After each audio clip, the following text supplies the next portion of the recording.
Once again, ladies and gentlemen, boys and girls, and children of all ages, you are now tuned in to the Investor Show. As always, this is your gracious host, the Prince of Investing, Prince Dykes, coming to you guys and girls live all the way from the beautiful city and state of Denver, Colorado. For all the people that are catching this live, definitely thank you for catching this live or whatnot. But for the people who are catching the playback, I thank you guys and girls for tuning in. But as always, I don't have a lot of time, and I definitely know you guys and girls don't have a lot of time, so we're going to jump straight into it. So today's guest that we have a very special guest, someone that I told people about for the last few days, Valuetainment, PHP agency. We have a veteran. Well, he has a long story, someone who don't need an introduction to most. So let me go ahead and pretty much tell you a little bit about himself. So essentially about him, he pretty much went from an immigrant to a refugee to a military service member, all the way to an entrepreneur, built a multi-million-dollar insurance agency, PHP agency. And then on top of that, if that wasn't cool enough, he went out and built the largest entrepreneurship channel on YouTube called Valuetainment. So I see him interview everybody from Kobe Bryant to President Bush to, Kevin Hart, you name it, very inspirational person. So today, I had to bring him in, had to reach out to him to talk to him. I want to learn some of his secret sauce. What is he doing? Some of his stories. What can we learn from him? So from his own path and from the people he's been around, the people he's talked to, I know he has a lot of knowledge to give. So without further ado, let me introduce my guest, Mr. Valuetainment, PHP founder and CEO, Mr. Patrick Beck Davis. How you doing today, sir? Oh, your microphone is muted. I'm doing good. How you doing? I'm doing pretty good. Thank you for coming on. First of all, I want to say for the people out there, maybe I butchered your introduction a little bit. So tell people about yourself if I missed something or something like that. Born and raised in Iran, lived there 10 years, escaped, lived in Germany for about 1.5 years, 2 years at a refugee camp, came to the States, went to the Army, 101st Airborne, got out, started working at Bally Total Fitness, wanted to be a bodybuilder, win Mr. Olympia, kind of followed Arnold's footsteps. And then one day I met a girl named Jean Vieira at Venice Beach, California, who worked at Morgan Stanley Deanwitter as a broker, and she was the advisor to many of the Laker players. And I went into Morgan Stanley Deanwitter a day before 9/11, got my Series 7, 66, 31, 26 life and health, and then my career started in finance. I went to Transamerica after Trans for 7.5 years. I started PHP agency in October of 2009. We now have 14,500 agents in 49 states with 130 offices, about 500,000 square feet of office space, and accidentally started a YouTube channel that grew to 2.3 million subs and a few billion minutes wide. So that's my background. That's your background. A little humble brag there, But the first thing I want to get into, you spoke about a very, very interesting path, right? You spoke about being, coming from Iran, turning to a refugee, joining the military, then getting into the finance or whatnot, right? And it's something that the first question I wanted to ask you was, what was your turning point? Take us back to December 31st behind Universal Studios. What was your turning point? What was the turning point that turned you into what you became today? It's a good question. I'm sitting in my car, Ford Focus. I had just bought a double at In-N-Out, and I made my own lemonade. When you're broke, you order water with lemon, extra lemon, and then you squeeze the lemon with sweet and low, and that's your lemonade. And my buddy and I are in the car, and we're listening. We split the burger in half. He gets half, I get half. We're listening to Ryan Seacrest's countdown, 10, 9, 8. And when it went into New Year, it was 02 to 03, 02 to 03. There was no excitement in my spirit at all for me going from one year to a different year. For a lot of people, it may have been a happy New Year. For me, it was just another New Year. A lot of people experience Christmas, and some of them experience Merry Christmas. For me, it's just another Christmas that I was having at that time. Life wasn't too exciting. And when I heard the countdown, while everybody was going to nightclubs, partying, excited, I was annoyed. I was frustrated. I was very agitated with where life was at. And I sat there and I asked my buddy, I said, how much longer are we going to live this life? How many more years are we going to be just chasing skirts and that becomes the game for the rest of our lives? How boring of a game is that to constantly do that? You know, especially when you do a lot of it, to you eventually it gets a little bit old and you're broke and your main priority is women and nightclubs and partying 5-6 nights a week. I talked to my friend and I said, look, I'm done playing this game. And then I went home, next day got up, went to work, and another event that took place at the same time is my dad had a massive heart attack. He had a massive heart attack. He went to UCLA Medical Center. And when he was at UCLA Medical Center, I went upstairs to see how he was doing. And the doctor, you know, they weren't, you know, he wasn't being treated royally. He was calling him. Nobody was going to him. And I got upset. I said, you guys got to go take care of my dad. And I got a little bit vocal, probably out of line. And the nurses started saying, sir, you don't raise your voice at us. This is a government hospital. You don't pay for this. Taxpayers are paid to take care of your dad. They called security. They kicked me out. She was right. I went downstairs in my car. I cried like a little baby in my Ford Focus. And I said, this will never happen again. I went to work the next day at 4 a.m. And I told myself, I am not stopping until I make my millions. And I ended up never stopping. But May of 2010, May of 2004, I made $18,495. On May 29th, I got my first $10,000 check in a day. And that's the last time my dad ever reached in his pocket to pay for anything.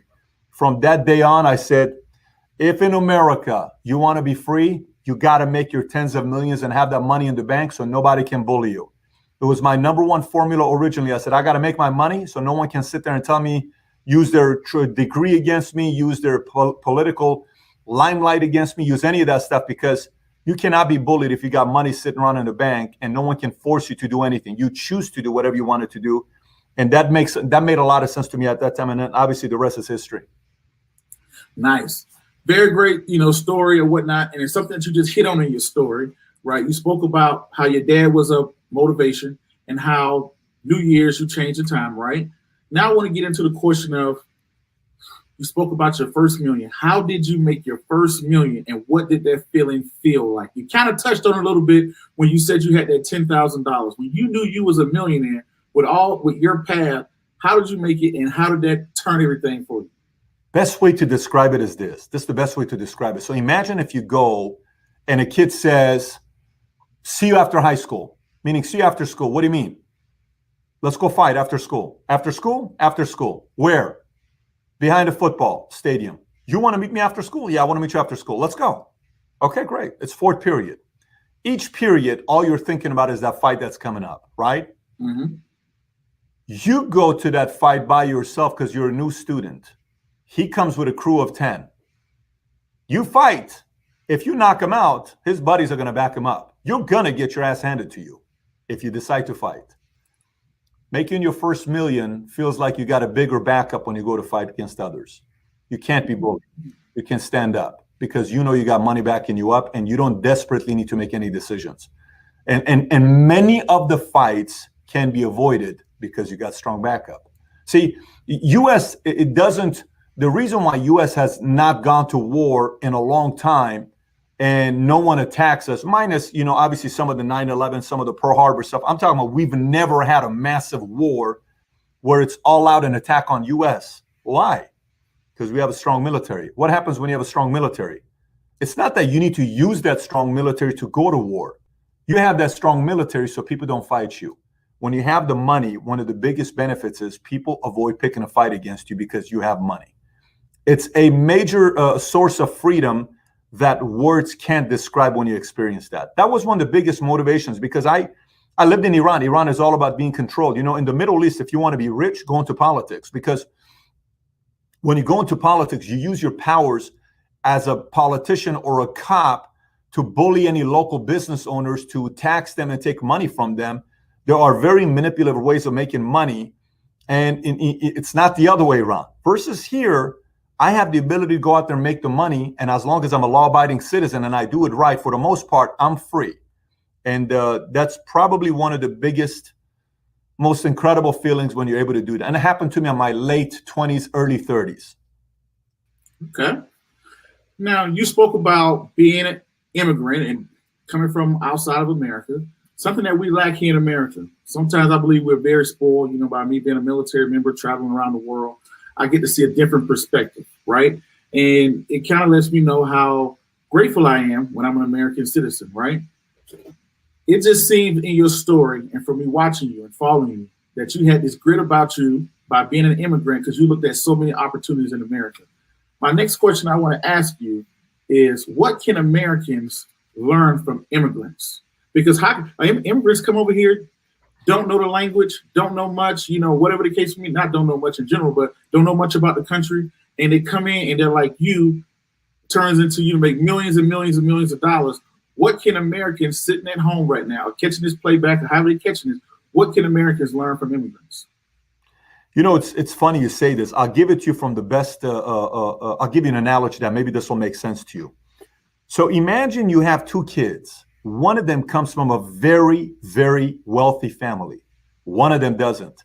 One of the families has a big last name. The other one doesn't. One last name is known worldwide. I just interviewed Robert Kennedy a few days ago. Let's just say it's Kennedy. Say it's Vanderbilt. Say it's Trump. Say it's Clinton. Say it's Obama. Say it's Reagan. You got a prominent last name. People know this last name. The other one is a last name no one knows about. No one knows about that last name. Many times when you come from a big last name with a lot of backup, you don't have to work as hard to make your last improvement because somebody else did that work for you. Mm. Somebody else went and worked hard to make Vanderbilt a real name that now you can use that last name to go do what you want to do, AKA Anderson Cooper. More power to him. He's a Vanderbilt, right? Donald Trump, his father, Fred Trump and the grandfather. These are people that worked very, very hard to give an opportunity for the grandson and for him to go out there and be a president, right? If you look at a Joseph Kennedy paid the price, and the grandfather, the father of Joseph Kennedy also paid a price as a mayor to allow that family to go become what they're. There's 105 Kennedys right now, give or take worldwide. And if you're a Kennedy, you pretty much can do a lot of different things just because your last name is Kennedy.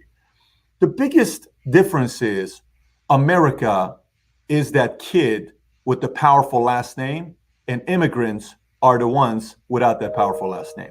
Many Americans take this country for granted because they've already had somebody else that made that money. Let me have my Xenia come and turn this off. Hang on one second. Can you come in here? So many other people who come from a background without that, they have to prove themselves. So I come to America. No one knows my David last name. No one's heard that last name before.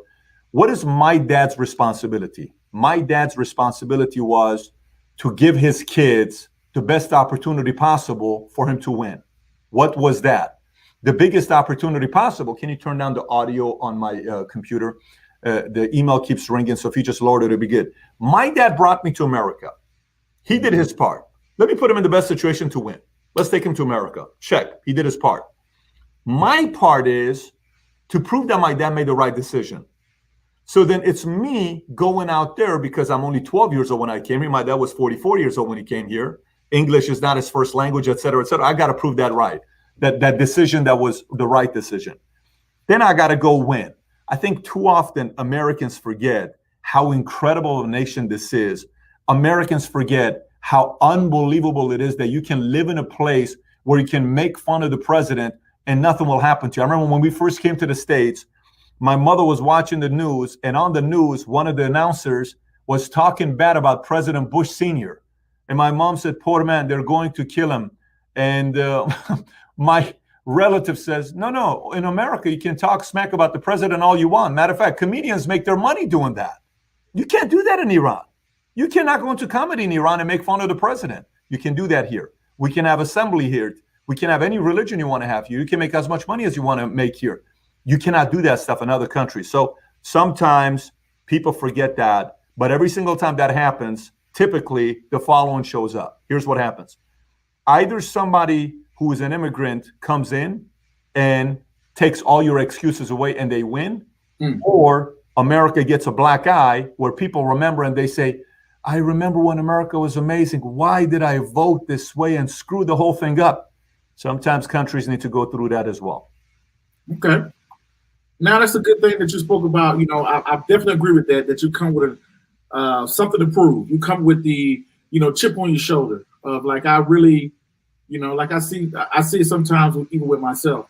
Some people they're already celebrities, so I have celebrity friends and they can get into a door 10 times as easier, where you have to work 10 times as hard, and they take it for granted.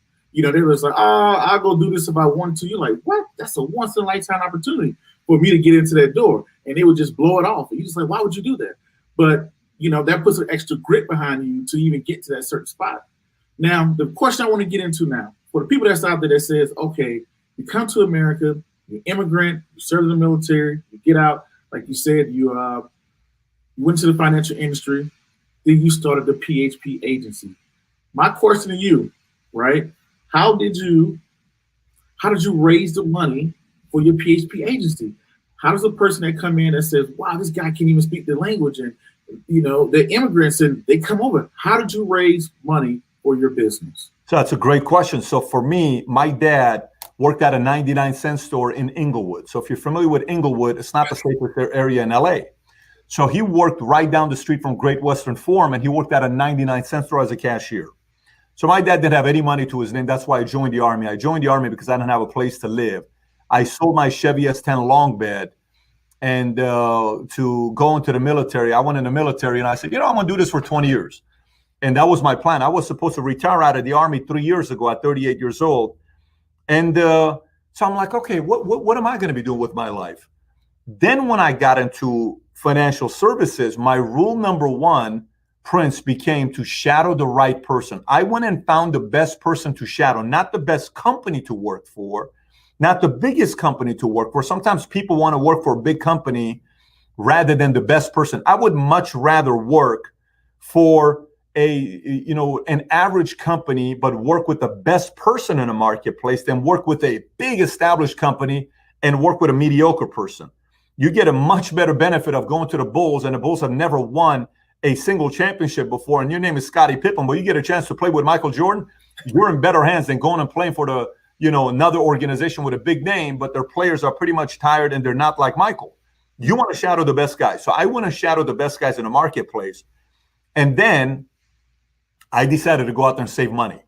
In 2004, my credit score was 484, 495, 499. That's my credit score. I kept the statement till today. I was $49,000 in debt. And I said, okay, let's get into focus of saving money. So every time I would make 30 grand, 40 grand, $50,000, rather than buying that Rolex watch, rather than buying that Ferragamo shoe, I didn't buy a Ferragamo shoe till my 5th year in business. And I never bought a Rolex watch for myself till my 16th year in business. Never bought myself a Rolex watch. I had $250,000 in a bank account while I was driving a Ford Focus. I'm driving a Ford Focus with $250,000 in a bank.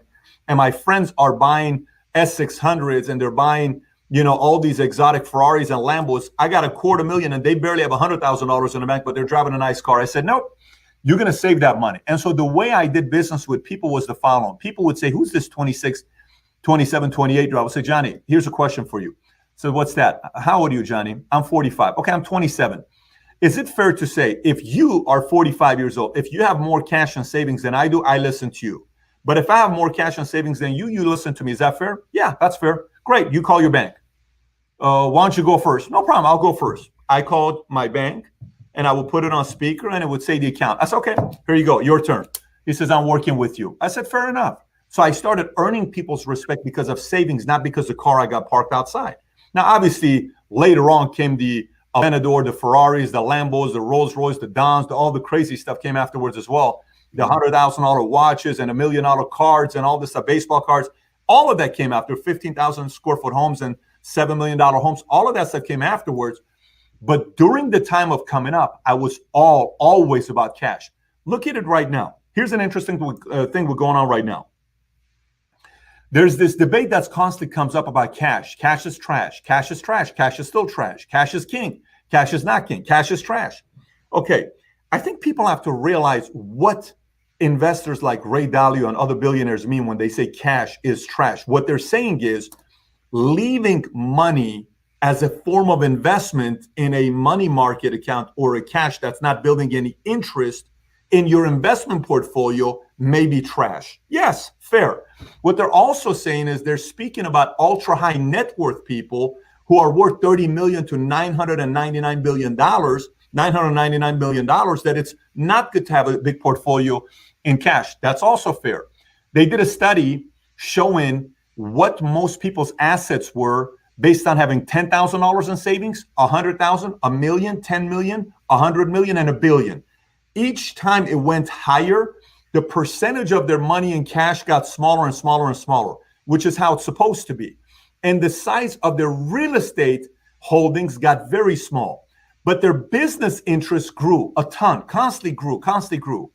When I was first getting ready to start my insurance agency, I stacked all my cash. I didn't buy a house. I lived in an apartment complex where my neighbors were porn stars in Chatsworth. If you know anything about Chatsworth, Chatsworth is the capital of porn industry. In the 90s, pretty much in the 90s, 80% of porn was shot in Chatsworth. My neighbors were all porn stars. You know, my wife and I would come to work and we'd go to the swimming pool on a Sunday. I'm like, babe, we're not at a regular swimming pool, man.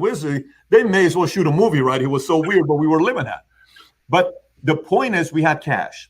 And because we had cash, we were able to withstand anything that could happen. When I started a company, within 2 months, within 4 weeks, we got sued on October 29th of 2009 from a competitor that I left. They sued me because they wanted to eliminate a business. It's a form in the insurance industry. This is very common. They didn't do anything unethical. They're supposed to do that. I've never been sued since, but I got sued at that moment. When they sued me, the first thing they said, the CEO that sued me, his name is Tim. He ended up being on my board 2 years later.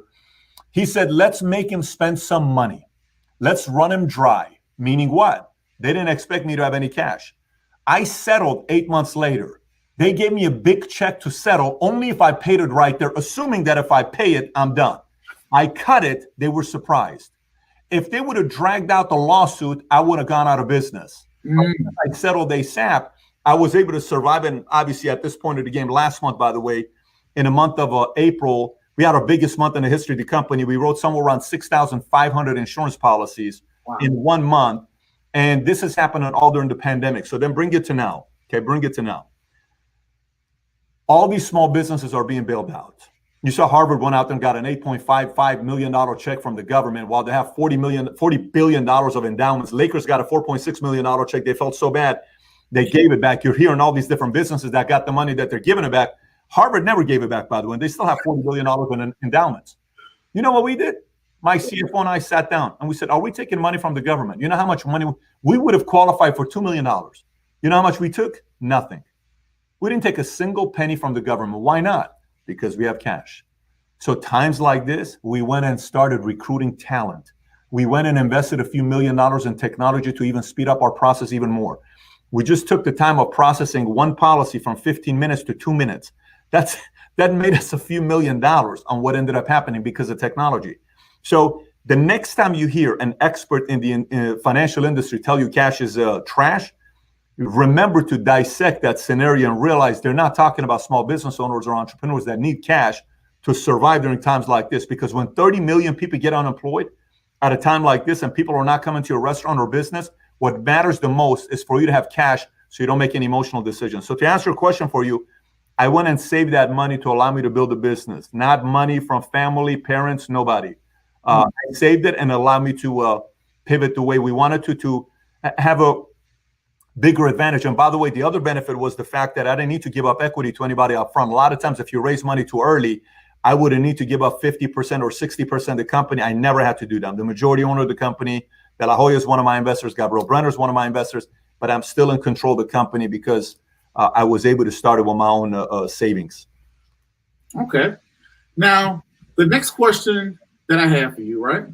You spoke about, you sat down with Ray Dalio, Robert Kiyosaki, you know, all the mafia bosses, all the bodybuilding people, presidents, Kobe, everybody, right? With people, when I sat back, I'm like, well, who is this Patrick David guy? How did he get in contact? How do you get in contact with anyone? Yeah, I know you did a show on this, but I want you to explain to people, because people always say, how do you get in contact with these people? Who is this guy? How does he have that type of juice? So for me, we've never paid a guest money to be a guest on Valuetainment, never. What we do is if somebody spoke at an event, I pay those guys. Like if Kobe was paid to be a keynote at an annual convention with 7,000 people there, that's a different story. But if somebody comes to, like Mark Cuban was never paid anything. However, here's what Mark Cuban was paid. I think a lot of people are not doing this anymore nowadays. And here's what it was. I contacted Mark Cuban 7 years ago. I said, hey, Mark, I'd love to interview you on my YouTube channel. How big is your YouTube channel? 1,000 subscribers. You want me to be a guest on your channel? I said, yes. I said, how would you like me to move 3,000 books for you? He says, books? He says, you think I need 65 cents times 3,000 books? I said, that makes a lot of sense. You don't. He's worth $3 billion at the time. I said, what do you need me to move for you right now? He says, I just started an app called Cyberdust. If you can get me some downloads, I will consider being a guest. I said, no problem. How many downloads? We talked about a number. It was like 1,500 downloads. I said, great, let me get to work. I said, can I tell you when I'm going to start driving it so you can track the amount of downloads? He says, no problem. I said, great. This was like 6 years ago, or maybe 5 years ago. So then I went to work and I wanted to get somebody like Mark early, because if you get somebody like Mark, it'll help you get other people on your platform, but also build a reputation for giving back on the people that you're bringing on board. So what do? We went to work. All of a sudden I called him. I said, Mark, go take a look at the amount of downloads today and look how many different states you got those downloads from. He looked, he says, yep, you did your downloads. I said, great. When can we do the interview? Then we set up the time. I flew out to American Airlines Center. We interviewed in his office at American Airlines Center. And we did a nice hour and a half interview with him. And I gave him a nice gift at the end. But it was because he got something from us. He got something from us. Next thing I did is I got a lot of times when people are starting new podcasts, they want everybody to come to them. We went to people. I went and bought an RV, and I got in the RV, and I wrapped the RV with my face on it, and I went and did a 10,000-mile tour. I went from LA to Miami to New York to Niagara Falls to San Fran, back to LA, 30 days. And I spoke in front of like 15,000 people during that time. And every city we went to, we kept interviewing somebody as well. Robert Kiyosaki, we'd go interview. And it was a massive blitz. Cardone, all of these people we went through. This was a few years ago, 4 or 5 years ago when I did this.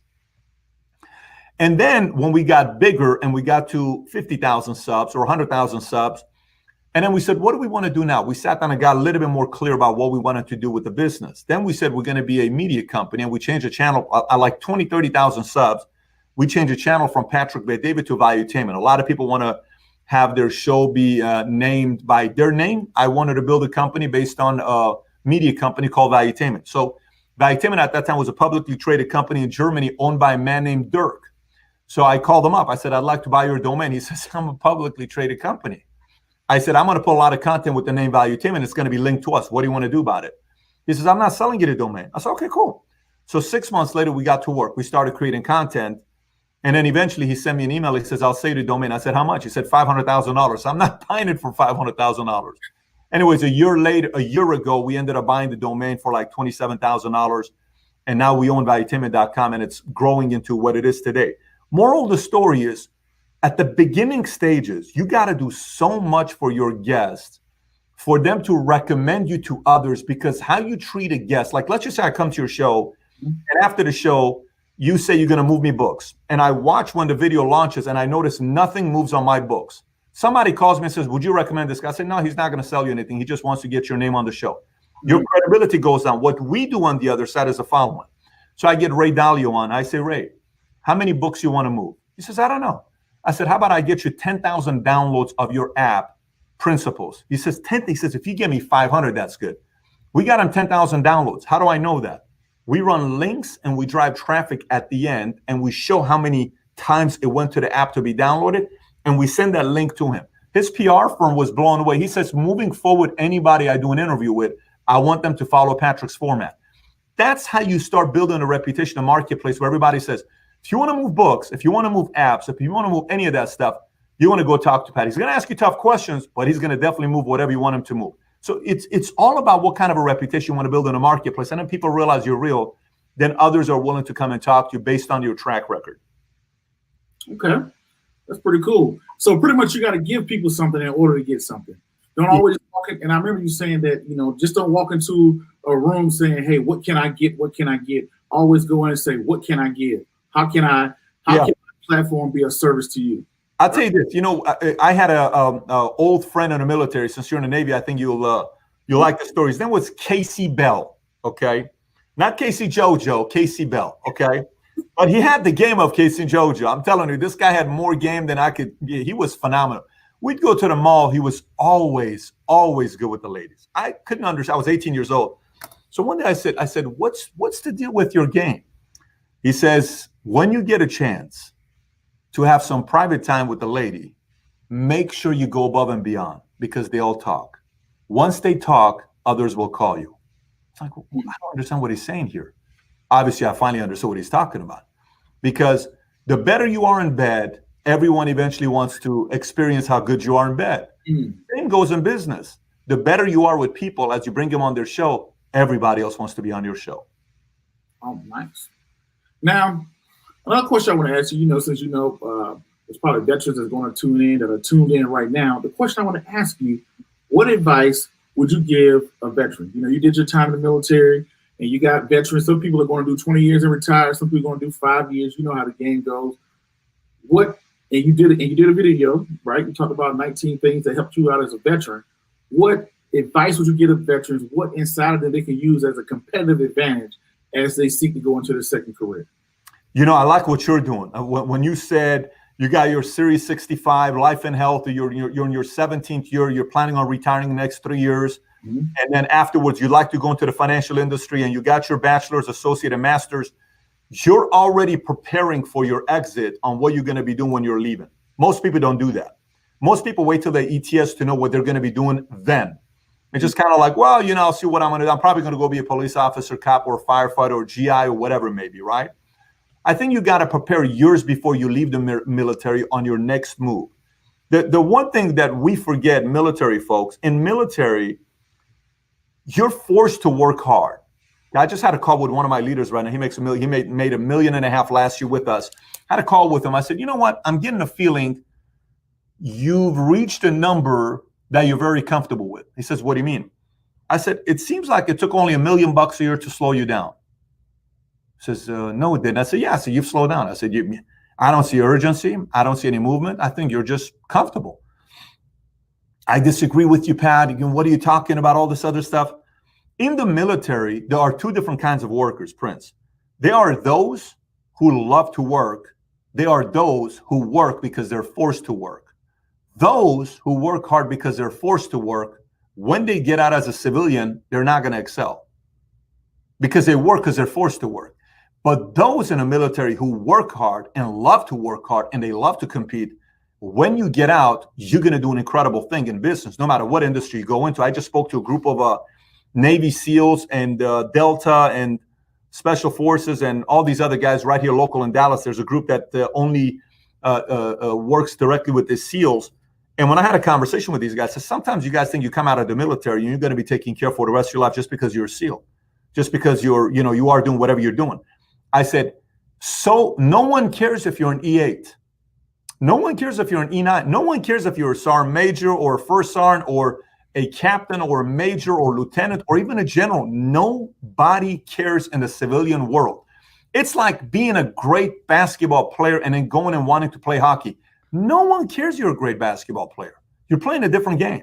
So if you go with that mindset, you will typically have the tendency of not be willing to shadow somebody and be a good student. Now, if you go from the mindset of saying, I'm not afraid of work, I'm not afraid of getting dirty, I'm not afraid of going out there doing my part, I still take care of my body, I still take care of my physical shape, I still do 82 push-ups, I still make my runs, I still go out there and I'm not put on weight. A lot of people in the military put on a lot of weight, and you can be in the military and be out of shape, and people are always surprised. They think everybody in the military is in shape. If you want to get out on the marketplace and compete, you got to take care of your body, you got to take care of your mind, you got to take care of yourself emotionally, because when you get out, if you apply what you learn in the military with the leadership skills that we have, you can do big things. But if you get out and you don't apply some of those things because those things have been gone for a long time, it's going to be a very difficult transition to being a civilian. So it's very good to prepare yourself mentally and emotionally before you get out. The reality is I would never be who I am today if I wouldn't have gone to the military. Never.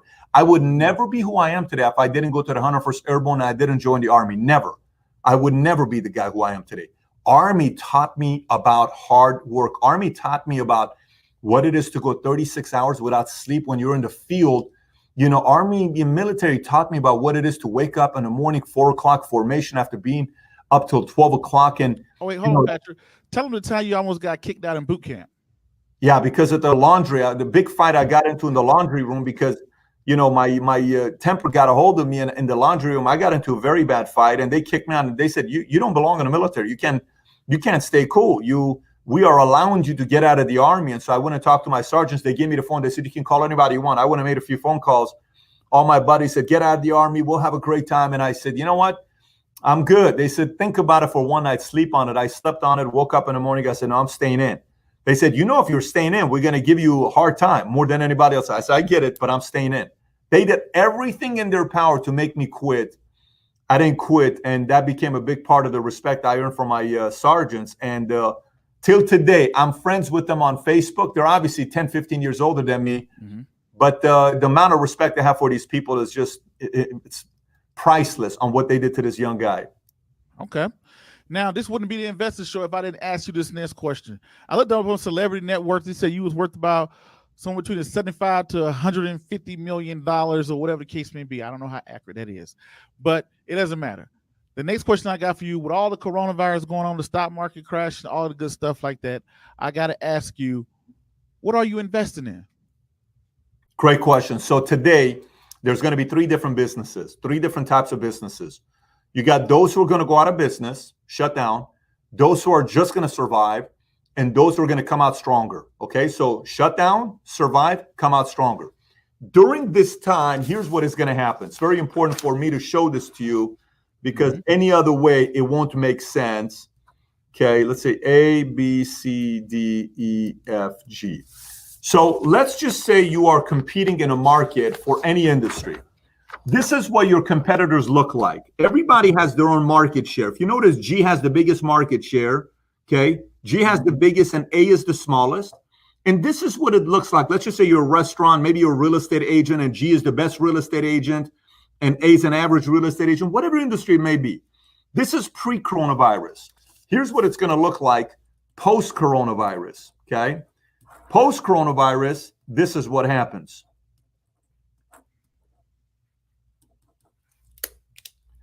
We're getting a lesson here from Valuetainment itself, live on air. Here's what happens. This is pre. All these companies are in business, but G, E, and C went out of business. And now here's what it looks like. A now got a bigger market share. B stayed about the same size. D got bigger. F became massive. How did that happen? Maybe G was sloppy with their money. Maybe C wasn't focused and they panicked. Maybe E decided to sell themselves out to F because they were just worried if they're going to survive. So they just said, F, come and buy us on 50 cents on a dollar. But no matter what happens, this is going to take place. Warren Buffett just announced yesterday he owns 11%, I believe, in Delta, 10% in Southwest and American. I believe it's like 9% in United, one of those things. He sold all his shares in all the 4 airlines. He was a 10% owner on all those airlines. He sold all of his shares yesterday. The market's down, obviously, with the airlines today. I think Delta's down $1 or something like that. And that's a big number on 926. He sold his shares. So what happened there? What's going to happen to these airlines? I can tell you what's most likely going to happen to these airlines if the government starts bailing them out. One of them is going to go out of business. Somebody else is going to buy them on discount. Somebody else who's got more money and more cash is going to pick those guys up. What I'm investing in today is those companies in my marketplace who didn't have savings. I'm recruiting their talent. Their talent that would be worth $250,000 in a good economy is worth $170 right now during a bad economy. Today, in a marketplace like this, I'm investing on buying other small businesses and softwares. Why am I buying other small businesses and softwares? Because I'm making my pie bigger. So I'm not necessarily buying a stock in Amazon or stock in those kinds of things, although I'm doing that as well with my own investment portfolio. I am more growing my base with the thing that gives me the biggest return, which is the company I'm building. That's what I'm investing into. Now, as far as money goes and investment goes, there's a few things you got to be looking at. There's a lot of talk about gold standard, gold standard, gold standard. What if we return to gold standard? What if we return to gold standard? What's going to happen if we return to gold standard? Some say it's going to happen. Many say it's not going to happen. But I think one ought to think about a little bit of gold right now, because if we do end up going to gold standard and the economy goes bad for the next 6, 12, 18 months, if we do go to gold standard, gold ain't going to go to gold standard at $1,800 price. It may go to 3,000, 5,000, 6,000. Say it goes to 10,000. You're going to want to have a few pieces of gold for that to take place for you, no more than 5% of your portfolio. And then meanwhile, a lot of people think this market's going to come back up very quickly. We've been printing money so much, this quantitative easing of just constantly print money, print money, print money, print money, print money. The more you print money, gold does better and certain investments do better. I'm a guy that's a mutual fund guy. I'm a stock guy. I own a lot of stock. I own a lot of mutual fund myself, a lot of it. But I also know that you got to also see what's going on with money right now. You cannot just fabricate these interest rates, negative interest rates, or 1% interest rate. You know what means with interest rate. This is how interest rates work. If this is interest rates, and this is property value, okay? When interest rates are lower, property value is higher, okay? If interest rates go higher, okay, property value is going to go what? Damn. Lower. So if today $1 million home, if $1 million home today is worth $1 million because interest rates are nothing, if interest rates go up, that property value is going to drop to $700,000. Interest rates have to go up in the next few years.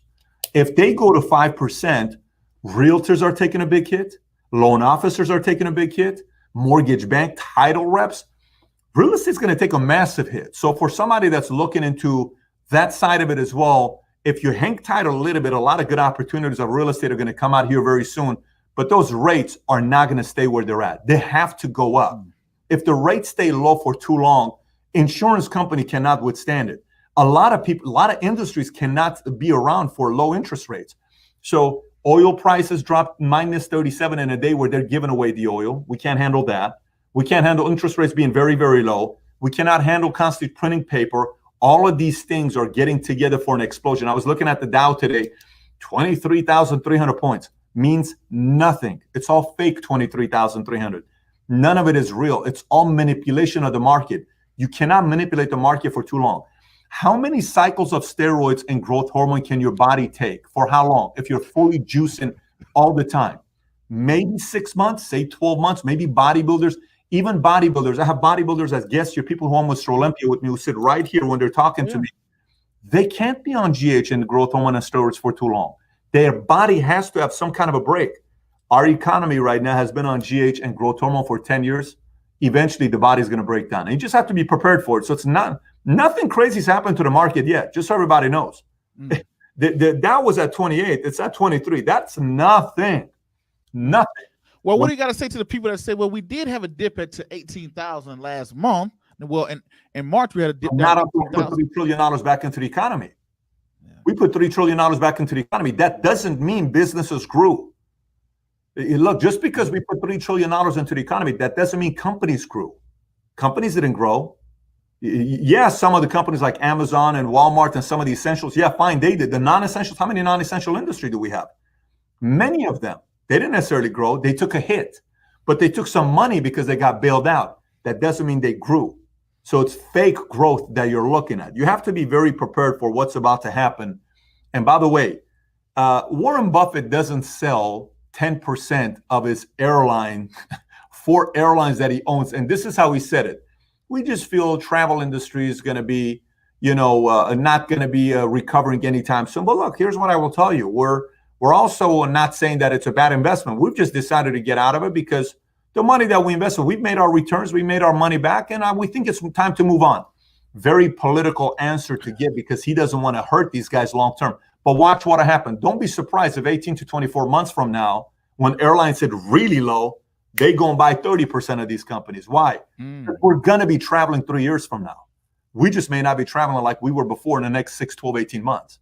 We eventually are. So pay attention to the airline industry for the next 6 to 18 months. They're going to go lower than what they are today. I would assume so. But a lot of this manipulation stuff that we're doing with the economy just to get the economy going, it's not going to last a long time. Okay.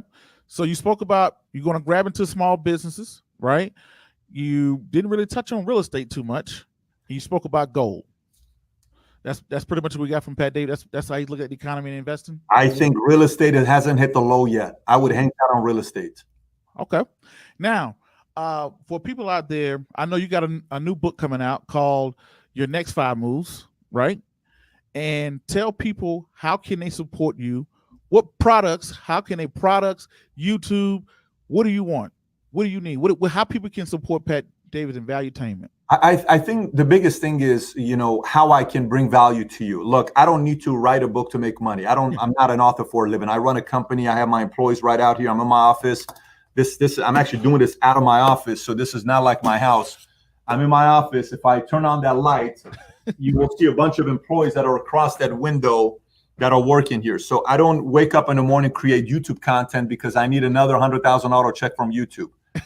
I know how to make money in business. The reason why I wrote this book is because it's what people ask me the most. And here's what it was. Mm-hmm. People kept asking me, saying, Pat, what do I do next? What do I do next? What do I do next? What do I do next? And a lot of people would ask these questions. So, what is your next focus right now in your life? What are you going to be doing next right now? I said, listen, very often people ask questions from people at the phase they're at when they need to ask a question of the phase they're currently in. What does this mean? Well, somebody says, I want to be the governor of the state of Florida one day. Great. What move is that? Is that move 13? Is that move 38? Is that move 29? Is that move 22?